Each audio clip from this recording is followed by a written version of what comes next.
ዛሬማ ቡቡ የሆነ ቦምብ የሆነ ነገር ለማፈንዳት ሞክሯል አስቧል ማለት ነው። ይሄ ቦምብ የሚፈነዳው ማን ላይ ነው ብላችሁ ትገምታላችሁ? ለማንኛውም ለቻናል አዲስ ከሆናችሁ ላይክ እና ሰብስክራይብ እያደረጋችሁ ቤተሰብ ሁኑ ላለሁኝ።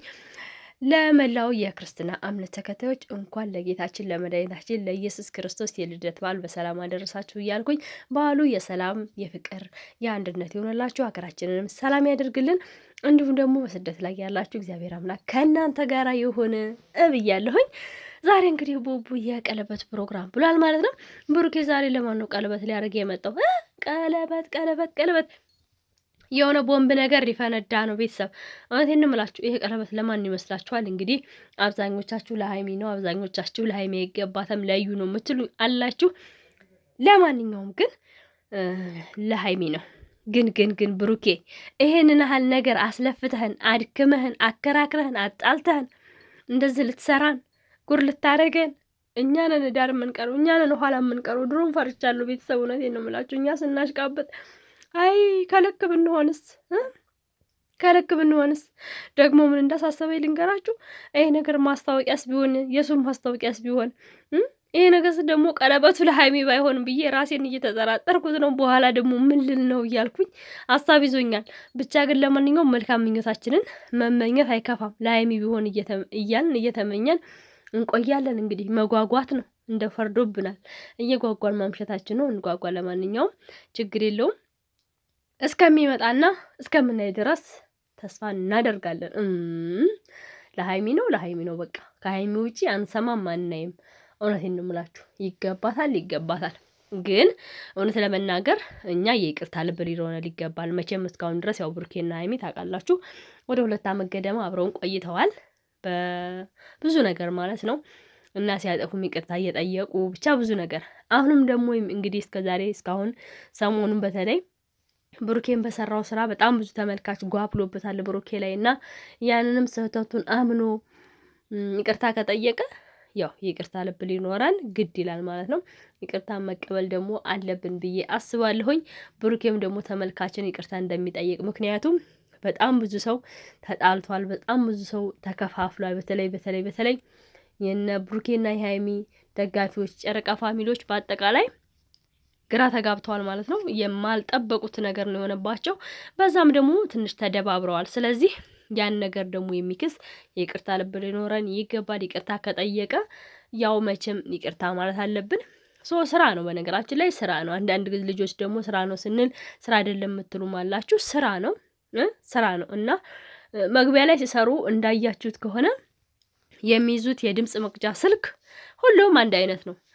ሁሉም አንድ አይነት። በእርግጥ ብሩኬም አይፎን አለው፣ ሀይሚም አይፎን አላት፣ ዋቴቨር ሁሉም አይፎን አላቸው። ግን ደግሞ ድምጽ መቅጃው አንድ ነው። እንዴት ድራማ አልሆንም ብትሉ ወይም ደግሞ ስራ አይደለም ብትሉም አይሆንም ብትሉም ሊሆን አይችልም። ምክንያቱም ሪከርድ እየቀዱበት ያለው እዩ ብሩኬን ያለበትን ቦታ ማታ ከሆነ ዋቴቨር ማታ ከሆነ ምንም ነገር እንዴት አድርጋ መግቢያ ልትሰራ ትችላለች? አንደኛ ቤኪ ነግሯት ቦታውን፣ ስልኩንም ደግሞ ድምጽ መቅጃ ስልኩንም ቤኪ ሰጥቷል ሊሆን ይችላል። ስለዚህ ትወና ስለሆነ ብዙ ቀየሜታ አንይዝባቸውም።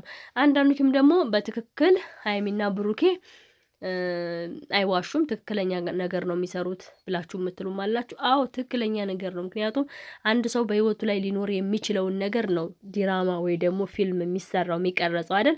ትውልድን ለማስተማር ነው እኮ ፊልም የሚሰራው።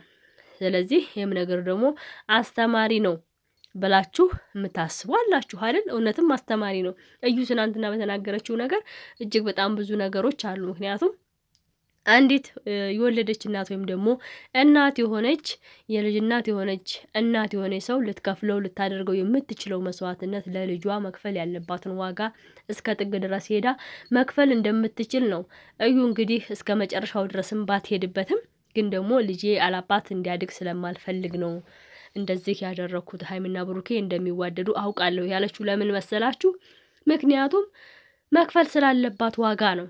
ይሄ ማለት ደግሞ በህይወታችን ማንኛችንም ልናደርገው የምንችለው ነገር ነው። ሴት ሆነን ያጋጥመን የሆነ ነገር ልጃችንን ከአባት መለየት ስለማንፈልግ እየቸገረንም ቢሆን ብዙ ጉድለቶች እያሉበት አባትየው አብረን መኖር የምንችልበትም አማካኝነት አለ። ለምንድን ነው? ልጆች ያለ አባት ሲያድጉ በጣም ብዙ ችግር አለ። አንደኛ የሞራል አለ፣ ሁለተኛ ነገር ደግሞ ትምህርት ቤት ራሱ ቢሄዱ ያን ያህል አይደለም ትኩረታቸው ለትምህርቱ ማለት ነው። ምክንያቱም ለምንድነው የተለያዩት ብለው በማሰብ ደረጃ በብዙ ደረጃ ይጎዳሉ እና ጓደኞቻቸው እናትና አባቶቻቸው አብረው ሲሆኑ ሲያውራሱ በጭራሽ አይምሯቸው ሊቀበለው አይችልም እና ያ ነው። ስለዚህ አስተማሪ ነገር ነው። ድራማም ይሁን ምንም ይሁን ዋናው ነገር ከሚሰሩት ነገር ጥሩ ነገር ማየታችንና ጥሩ ነገር መቅሰማችን ጥሩ ነገር ማግኘታችን የሚጠበቅብንና መሆንም ያለበት ይሄ ነው። ስለዚህ ያንን እያደረጉ ነው።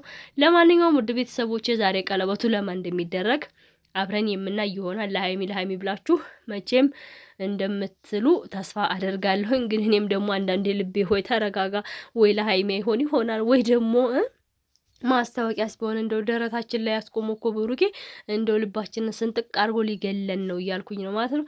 ለማንኛውም ብሩኬ ያልቅበትም እንግዲህ ዛሬ ምሽት እስከ ምሽት ድረስ እንጠብቃለን። አብራችሁኝ ስለነበራችሁ ከልብ አመሰግናለሁ። ደግሞ የአመት በዓል ዋዜማ ምናምን ጉፋን ይዞኛል አይ ስላላችሁና መልካም ጊዜ ይሁንላችሁ። ከልብ አመሰግናለሁ። ላይክ እና ሰብስክራይብ አድርጉኝ፣ አበረታቱኝ እላለሁኝ። ባይ ባይ።